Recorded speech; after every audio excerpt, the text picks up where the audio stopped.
something goes wrong and the bad guys win that day and they never see their family member again.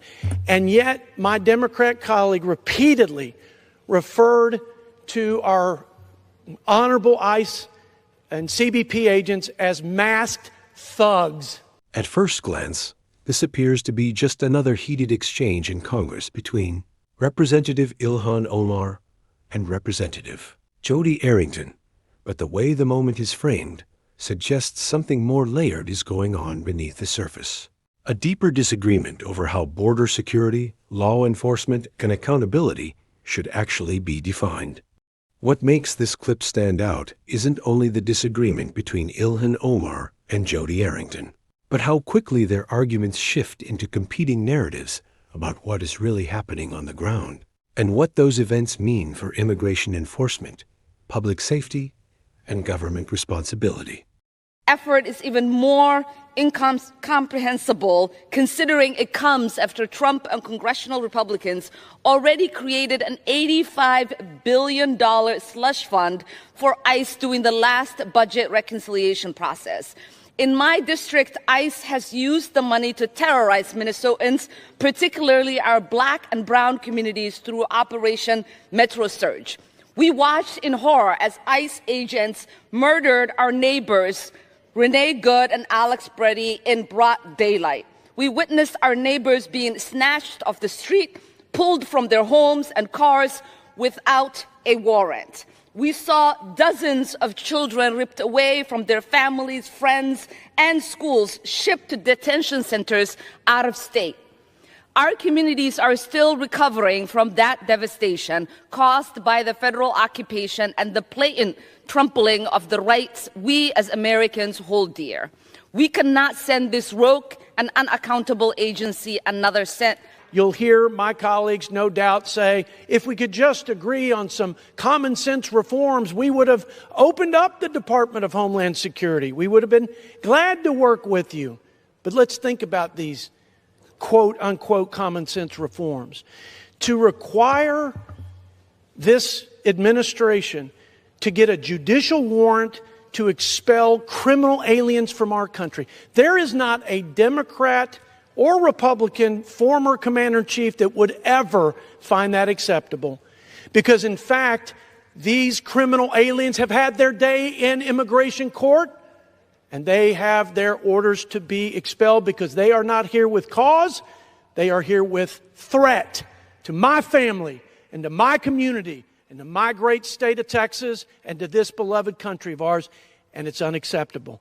But they would effectively stop all deportations. But we had an election after 4 years of lawlessness and chaos at the southern border, crime, criminals, and all kinds of criminal elements and drugs that killed more people than the entire Vietnam War in 1 year. And this president was elected to restore law and order, rule of law in this great civil society of ours. It's been an embarrassment for those 4 years, and he's done it, and that's what the people sent us here to do. That's the mandate they gave us, along with unified Republican leadership. But there's been one wall of obstruction after another for this president and this administration. And that's one example of their ridiculous, absurd, unserious demands. The other one is, and I heard this at the Rules Committee, my friend, and I couldn't believe my ears. They called our law enforcement agents who risked their lives to keep us safe. Their families pray and wait for their mom or dad to come home, wondering if something goes wrong and the bad guys win that day and they never see their family member again. And yet my Democrat colleague repeatedly referred to our honorable ICE and CBP agents as masked thugs, when evil is called good and good is called evil. You remember that quote? You remember that admonition? These are the days.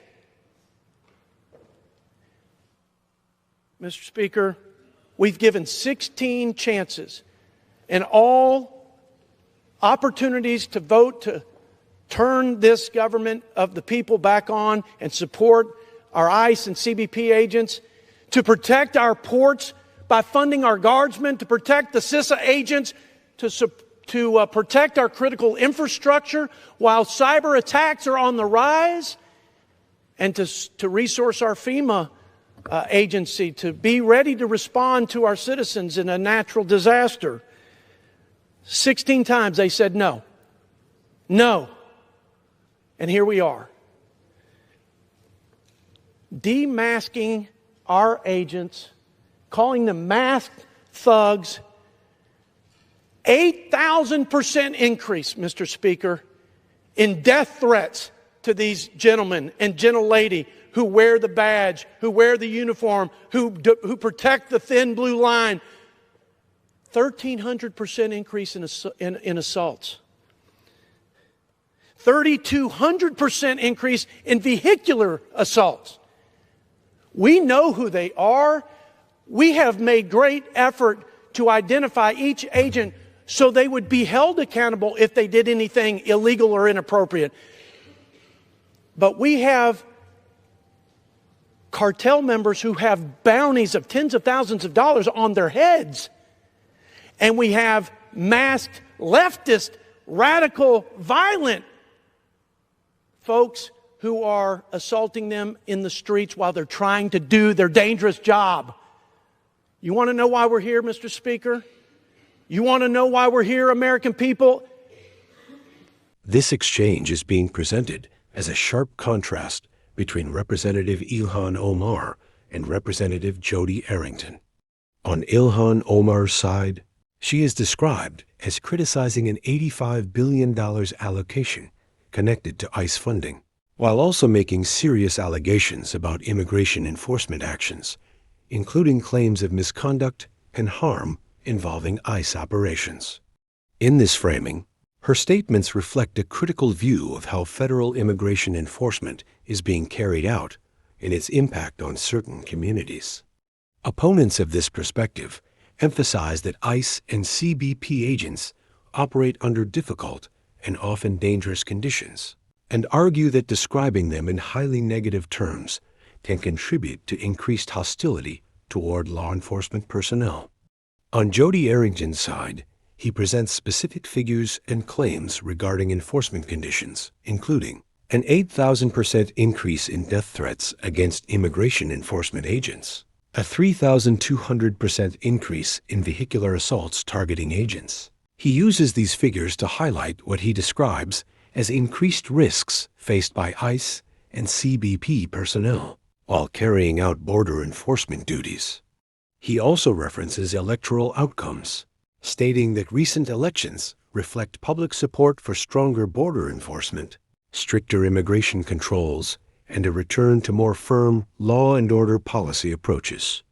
Additionally, he rejects proposals described as common sense reforms, stating that they would significantly limit deportation enforcement and reduce the effectiveness of current immigration enforcement operations.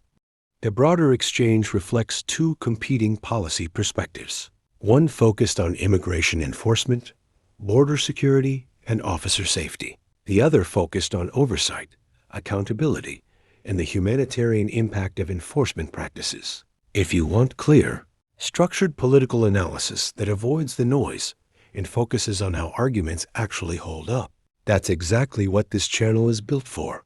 Send the next excerpt when ready.